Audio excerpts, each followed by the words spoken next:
Buenos días, hermanos. Buenos días, hermanas. Buenos días a todos. Dios los bendiga. A los que están en transmisión, Dios los bendiga. A los que nos acompañan hoy por primera vez, queremos darles la bienvenida esta mañana. ¿Alguien nos acompaña hoy por primera vez? Nos acompaña la señora. Bienvenida. Bienvenida. Le damos como iglesia la bienvenida a esta persona que nos acompaña por primera vez. Amén.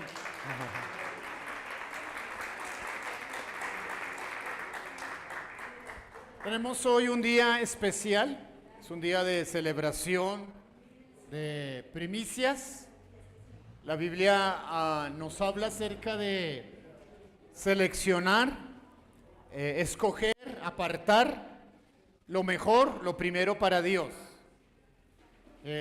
Allá en los campos, en la antigüedad, se hacía el ejercicio de cuando comenzaban a dar fruto las cosechas, el dueño, el creyente, el Hijo de Dios, revisaba sus cultivos y comenzaba a mirar cuáles eran los más bonitos, los mejores, y entonces los marcaba para que cuando llegara el tiempo de ya cosecharlos, esos no fueran gastados, sino fueran llevados al altar, a la presencia del Señor para ser dedicados. Es lo que conocemos como las primicias.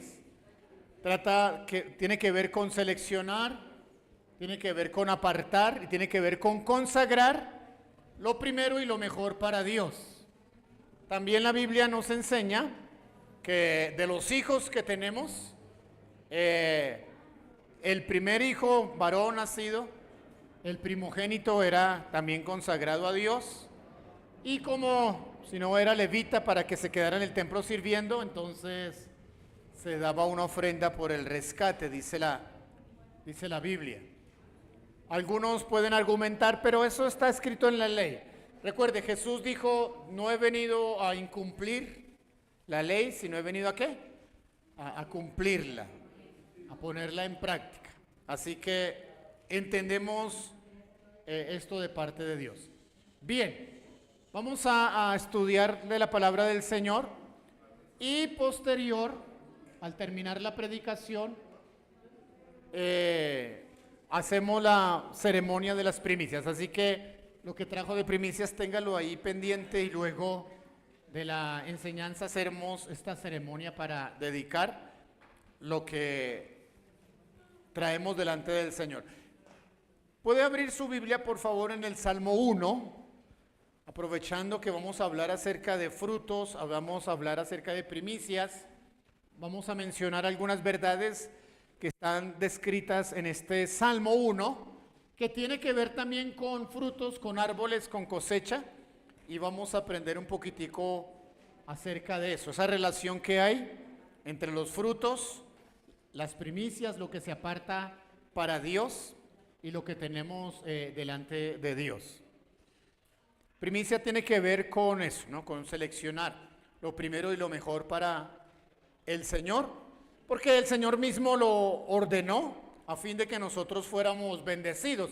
Finalmente, la consecuencia de obedecer a Dios es nuestra bendición. Amén. ¿Estamos, hermanos?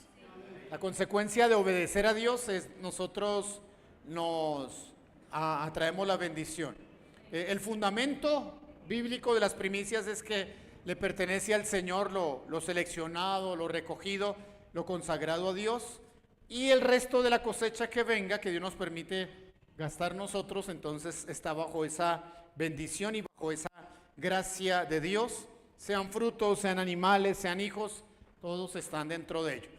En el Salmo 1, entonces, hay una figura donde los creyentes o las personas son comparadas con árboles frutales que pueden dar su fruto a su tiempo, que no son como arbolitos de invierno que se les ha caído las hojas, que están ahí como moribundos, como tristes, sino que están reverdecidos y que en todo tiempo fructifican. El verso 3 del Salmo 1 dice: son como árboles plantados a la orilla de un río que siempre dan fruto en su tiempo, sus hojas nunca se marchitan y prosperan en todo lo que hacen. Esa última declaración, y prosperan en todo lo que hacen, me llama la atención y me inquieta mucho para preguntarme, ¿qué hago yo como creyente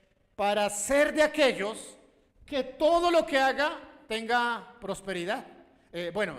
Quiero preguntarles, particularmente yo quiero, no sé si usted, pero particularmente yo quiero que todo lo que haga sea prosperado. No sé si alguien conmigo igual. ¿Usted le gustaría ser alguien que todo lo que emprende tiene la prosperidad, la bendición de Dios?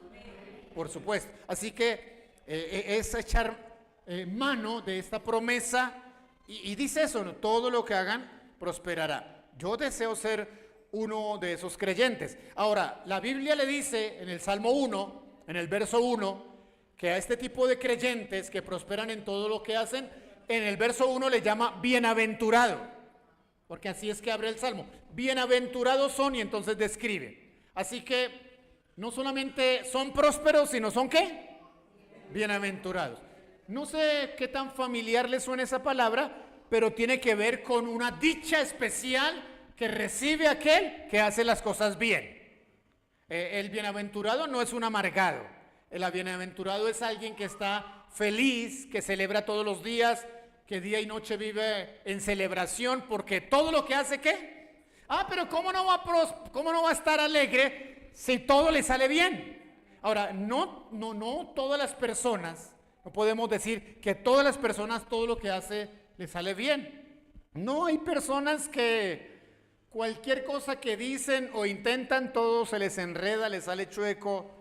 Es más, no sé si usted diga esto, pero a mí me sucedió un tiempo atrás, que pertenecía a una familia que no es que no había recursos, pero que las cosas no nos salían bien y todo lo que hacíamos nos salía como chueco.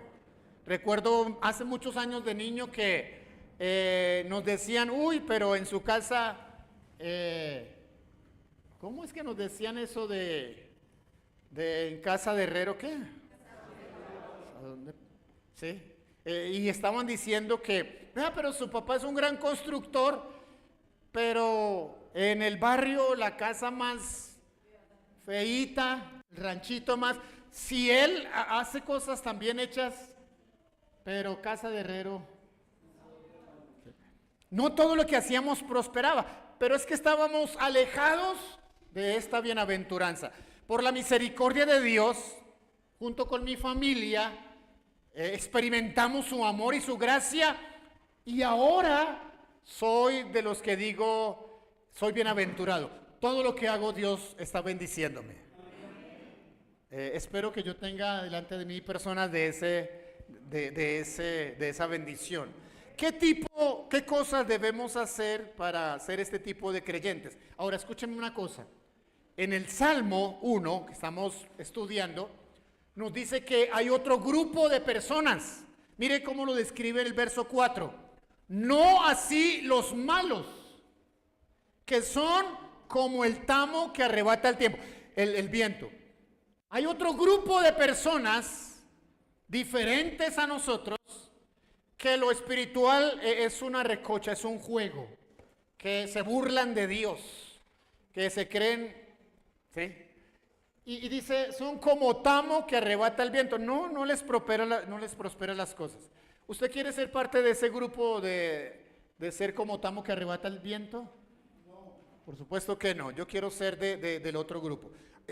El texto, el Salmo 1 nos dice que hay 4 principios, verdades, para que nos convirtamos en personas que todo lo que hagamos prospere. 4 verdades. 4 verdades. Déjenme señalarles cada una de estas verdades. Número 1, la primera verdad es que el creyente que va a estar prosperado determina apartarse de lo malo. Número 1, ¿qué? El creyente determina ¿qué? Apartarse de lo malo. ¿Cómo describe esto? En el verso 1 dice, bienaventurado el hombre, el varón, que no anduvo en consejo de malos, ni estuvo en camino de pecadores, ni en silla de escarnecedores se ha sentado. ¿Sabe qué está diciendo esas tres frases?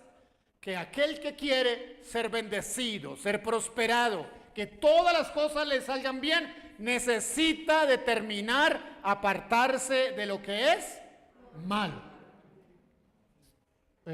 ¿Nos queda difícil entender esa expresión? Bueno, hay que explicarla, profundizar, por supuesto que sí, pero definitivamente yo no puedo tener la desfachatez de presentarme ante Dios y decirle: Señor, bendíceme, si acabo de matar a mi hermano. Pues por Dios. Le preguntaba Dios a uno de ellos: ¿y dónde está su hermano? Y yo no, ¿qué? ¿Yo qué voy a saber? ¿Acaso yo soy el guarda de él? Grosero, patán. ¿Cómo le diríamos a ese muchacho que responde feo al papá o a la mamá? Que se le dice: quédese quieto, mi hijo. Y hace una mala cara y respeta a sus mayores, sin vergüenza. Gustaría darle juguete. Y Dios preguntándole a uno de sus hijos: ¿dónde está su hermano? Lo acaba de matar. ¿Cómo le va a pedir ese: ay, Señor, bendígame? Bendígame. No podemos, sería desfachatez. El creyente que va a prosperar debe determinar alejarse de lo malo. No le pida a otro que tome esa decisión, usted tiene que tomarla por sí mismo. La Biblia declara un verso en el libro de Hebreos: sin santidad nadie verá al Señor. Y cuando hablamos de ver, no estamos hablando de la eternidad, estamos hablando de cómo vamos a ver la bendición de Dios si no tenemos eso, ese deseo de ser buenos. Sin santidad nadie va a ser bendecido. Dios ama y Dios nos llama a apartarnos de las cosas malas. Nos llama a salir de la idolatría: solo al Señor adorarás. Nos llama a salir. El que robaba ya no robe más, explica el apóstol Pablo en sus cartas. ¿Sí?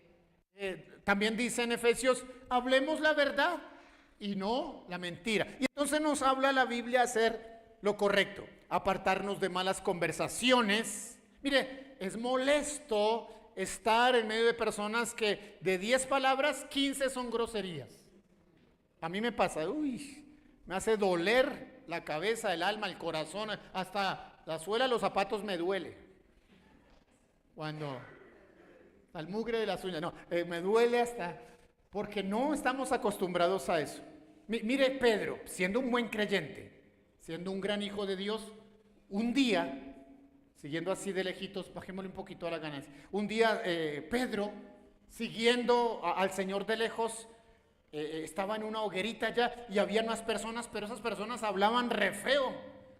Y Pedro, que le preguntaron: ¿también usted es uno de los discípulos? Para que no lo atraparan como a Jesús, porque estaba ya Jesús siendo detenido. Pedro negó, pero después de negar también se puso a decir, como antes, maldiciones y eso. Ya no nos queda bien. Si usted ya dejó atrás ese vocabulario, recuerde que es bienaventurado el varón que no se sienta en silla de ¿qué? Escarnecedor. Es la manera de hablar. Hay un verso que dice que la vida y la muerte están en poder ¿de qué? De la lengua. Hable bien. Hable bien. Alguna vez tuve que decirle a algún muchacho: uy, mijo, usted no necesita Colgate. Le toca es como jugarse la boca con diablo rojo, algo así, porque es que necesita una desinfección. Bueno, espero que entendamos todo eso. Hablar bien.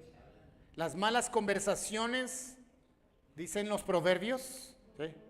corrompen. Apártese de eso, apártese de la vida mala, apártese del trago, apártese del adulterio, del desorden sexual, apártese de poner delante de sus ojos imágenes que no honran, que no glorifican.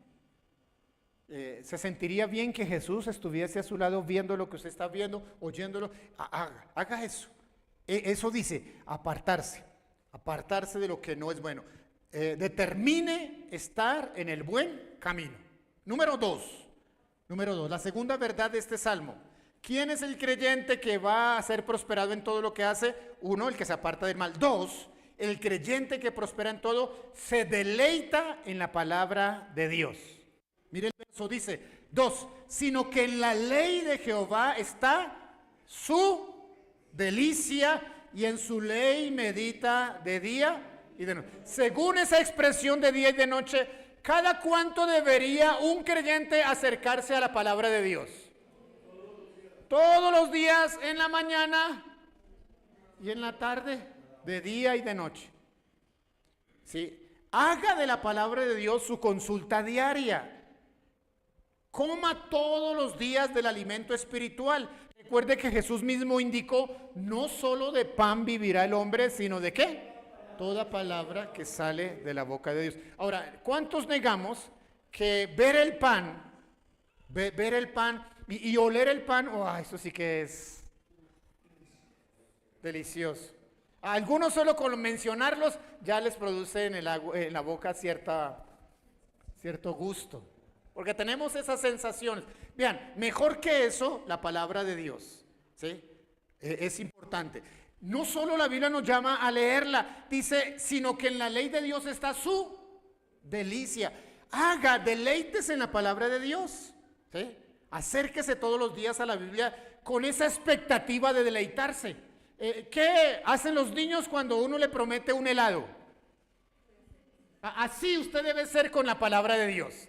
Por eso Pedro escribe, deseen como niños recién nacidos, ¿qué? La leche espiritual. Y deberíamos tener esa actitud hacia la Biblia. Los creyentes camino a Emaús, cuando Jesús había muerto y había resucitado, los creyentes que comenzaron a escuchar las palabras del Señor, que iba con ellos, que no sabía que iba con ellos, ¿sabe qué dijeron después? ¿No ardía nuestro corazón cuando nos exponía la palabra? Así debe ser cada día que ustedes abren la Biblia, su corazón comienza a arder, está deleitándose en la palabra de Dios. Eso dice, lea la palabra, memorice la palabra, medite en la palabra, crea la palabra, practique la palabra, viva la palabra y haga de la palabra su deleite. Es decir, vuélvase un fanático de la palabra de Dios. Uy, solo 2 estuvieron de acuerdo. ¿No les gustó la palabra fanático? Vuélvase un fanático de la palabra de Dios. Deje de ser fanático de la telebovela y del equipo. Y bueno, está bien que ame su azul, su rojo, su verde y demás, pero yo le muestro algo mejor. Amén. Yo le muestro algo mejor. Acérquese a la escritura, ¿sí? Queriendo disfrutar de ella. David escribió que yo esté todos los días en la casa del Señor para contemplar su hermosura y para inquirir en su templo. ¿Sabe qué significa para inquirir en su templo? Aprender más acerca de quién es Él. Y eso lo logramos a través de la palabra del Señor. Número 3, el creyente que prospera en todo está plantado junto al río o junto a un río. Junto a un río. Número 3. El verso 3 dice de esta manera: será como árbol plantado junto a corrientes de aguas. He cambiado el término río por corrientes de aguas porque usted y yo sabemos que un lago, que un estanque, las aguas están ¿qué? Detenidas, quietas. Pero aguas corrientes se refieren a un río. Ahora, cuando la Biblia habla o usa el término río, entonces encontramos en otros textos bíblicos que hace referencia de manera específica al Espíritu Santo. ¿A qué hace referencia el término río? Al Espíritu Santo. Hay varios textos en la Biblia que usa el término río. Por ejemplo, Jesús dijo: el que cree en mí, como dice la Escritura, de su interior correrán ríos. Y luego el verso que sigue dice: esto dijo del Espíritu Santo que habrían de recibir los que creyeran en él. ¿A qué se refiere el término río? Al Espíritu Santo. En el libro de Apocalipsis habla del río de Dios, que la ciudad. En el profeta Ezequiel se dice que el profeta Ezequiel vio una casa especial y que debajo de la casa salía un río que se regaba por todas las naciones, y todo lo que estaba sembrado a uno y otro lado del río eran buenos árboles frutales, y todo lo enfermo que entraba en el río era sanado. Ok, varios textos de la Escritura nos dicen que el río tiene que ver con el Espíritu Santo. Es más, un profeta fue llevado a un río y Dios le dijo, con la caña de medir, mida 1000 codos, mida cierta distancia y entre en ese río. Y entró y el agua le daba apenas a los tobillos, ¿sí? A los tobillos. Y dice, no se quede ahí, mida otros 1000. Y así lo fue llevando y le explica que eso es aquel que entra en el río del Espíritu Santo. Ahora dice aquí que aquel creyente, verso 3, es como árbol plantado junto a corrientes ¿de qué? De aguas. ¿Sí? En la Biblia entonces, si esto habla del Espíritu Santo, entonces quiere decir que nosotros debemos tener una vida muy cercana, muy establecida, muy firme con la presencia del Espíritu Santo. Ahora, estar plantado, estar sembrado, no significa aquel creyente que anda de un lugar a otro sin definirse en un mismo lugar. No nos sirve, no nos conviene, no está bien estar hoy sembrados aquí, ser arrancados y mañana en otro lado y estar así. No, necesitamos definirnos, plantarnos. Usted sabe que esos árboles grandes, frutales o pinos, lo que sea, que alguien plantó, sembró en un lugar, no es que año tras año se van de ahí. Mire, cuando alguien, escúcheme esto que voy a decir, la figura, no quiero molestar a nadie, pero cuando alguien que hace parte de una iglesia, no es aquel que se planta, no es aquel importante, cuando se va, pues no se nota.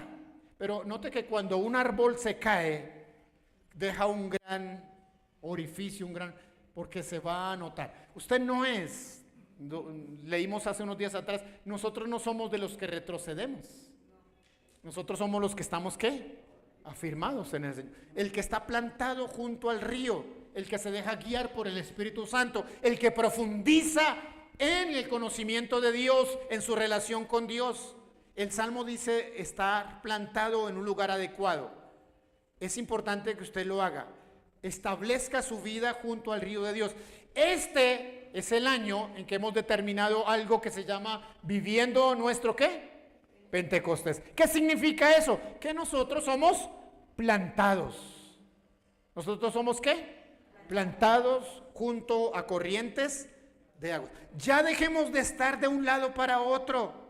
Definámonos y establezcámonos en el lugar donde vamos a crecer, donde vamos a echar raíces, donde vamos a permanecer por mucho tiempo. ¿Estamos hermanos? ¿Estamos hermanos? Okay. Llevo plantado aquí más de 18 años haciendo la obra de Dios y espero terminar y terminar bien. ¿Sí, hermanos? No seamos hortalizas que desarrancamos del huerto, sino árboles plantados junto a corrientes de aguas. Ahora, en cuarto lugar, dice que el creyente que prospera en todo aprovecha su tiempo. Y esto es importante que lo entendamos. ¿Qué significa esa expresión?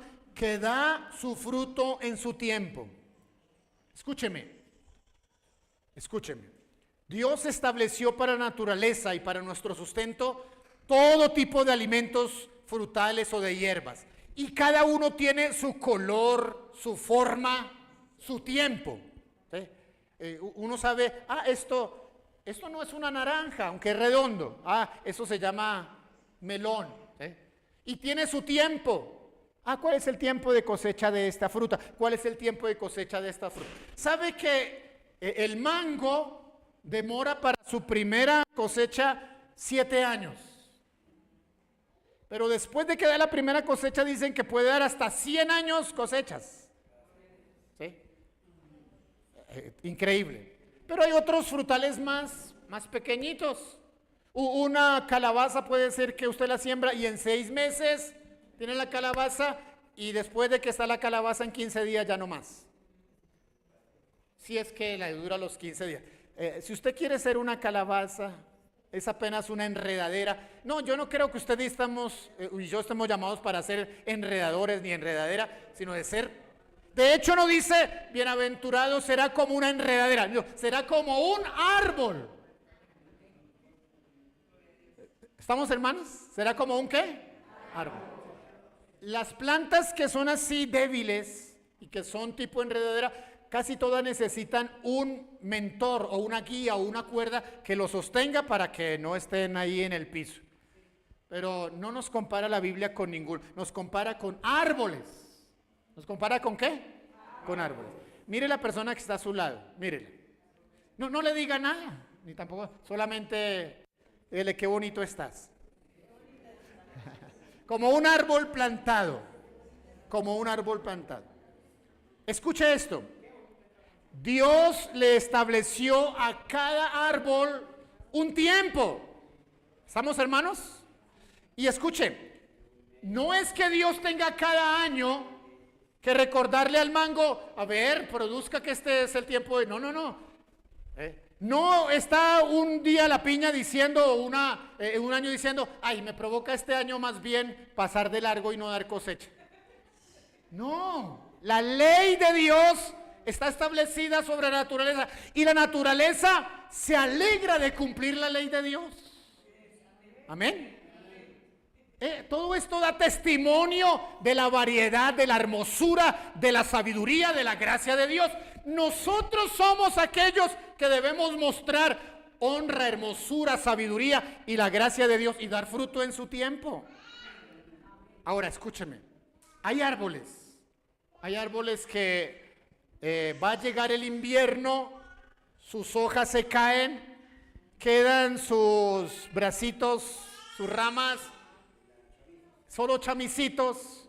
Uno los ve y le da alegría o le da tristeza. Le da tristeza. Y piensa, no, se murió, solo chamizo, se murió.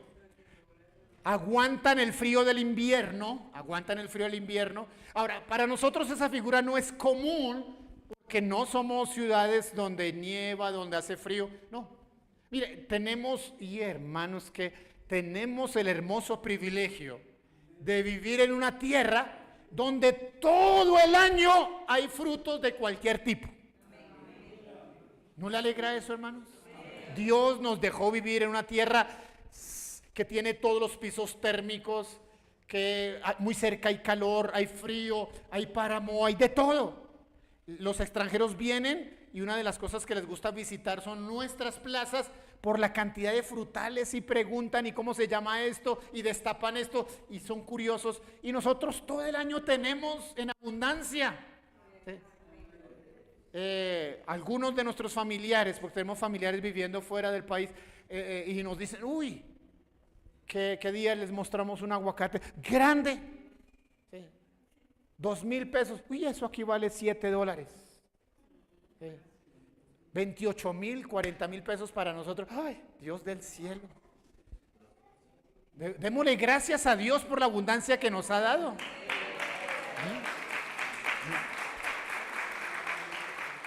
Yo quiero atreverme a decir algo también.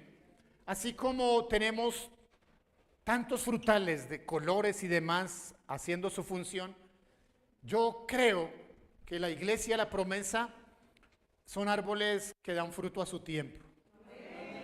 Aprovechar su tiempo significa que no deja pasar su cosecha, que no deja pasar su oportunidad, que no deja pasar su momento, sino que lo aprovecha. Mire, déjeme quedarme un momento ahí.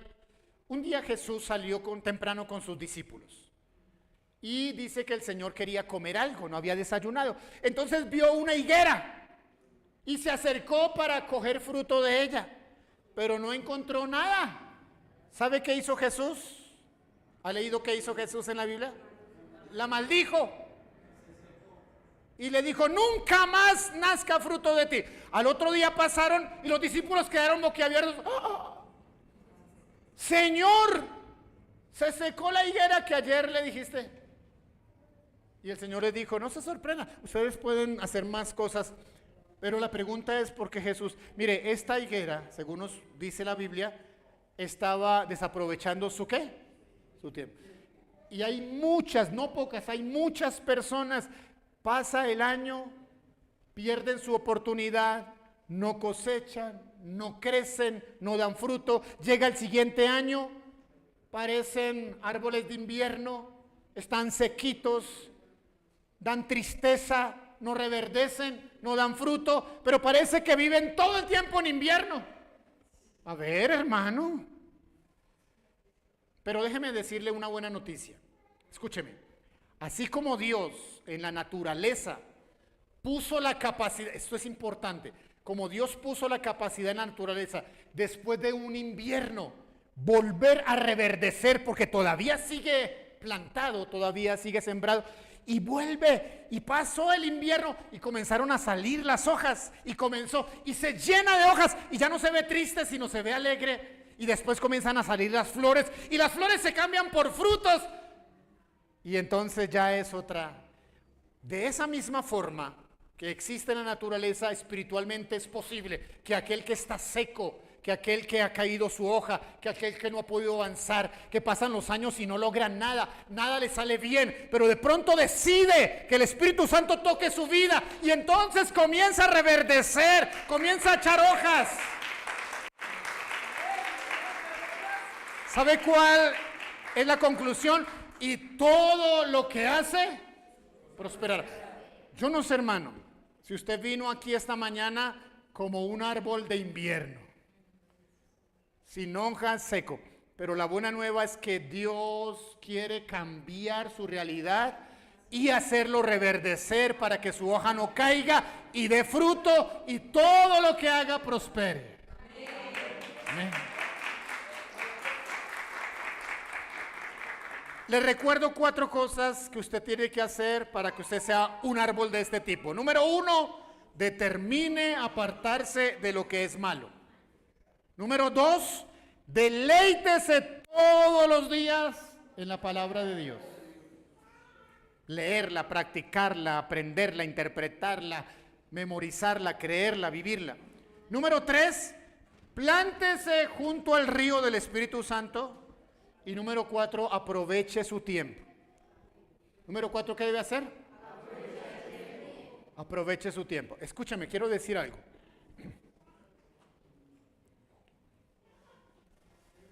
Déjenme hablarles solo a los solteros, a los jóvenes. Esta palabra de aprovechar su tiempo. Eclesiastés dice, joven, acuérdate del Señor en tus días jóvenes, antes que vengan los días de invierno, los días malos, en los cuales digas, no tengo qué, en ellos contentamiento. Escúcheme, joven, hay un tiempo que Dios te está dando, no lo desaproveches, no malgastes tu vida, no juegues con tu futuro. No juegues con tu salvación. Este es tu tiempo. Este es tu tiempo. Y si aprovechas tu tiempo, cuando venga el invierno, vas a poder esconderte como el osito. Has comido suficiente, tienes suficiente fortaleza. Va a pasar el invierno y vas a seguir glorificando a Dios porque pasaste el tiempo de prueba.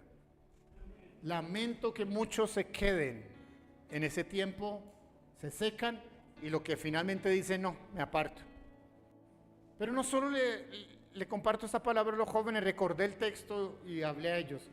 También para nosotros necesitamos ser árboles que dan fruto, ¿cuándo? A su tiempo. Ningún arbolito está diciendo, ay, este año voy a pasar de largo. No. ¿Saben que no? Fuimos alcanzados para el Señor, para ser árboles que dan fruto a su tiempo y que su hoja no cae. No sé si usted vino seco, pero va a salir de aquí reverdecido. No sé si usted vino sin fruto, pero va a salir de aquí. ¿Sabe dónde? Va a salir plantado junto a corrientes de aguas. Cierre sus ojos.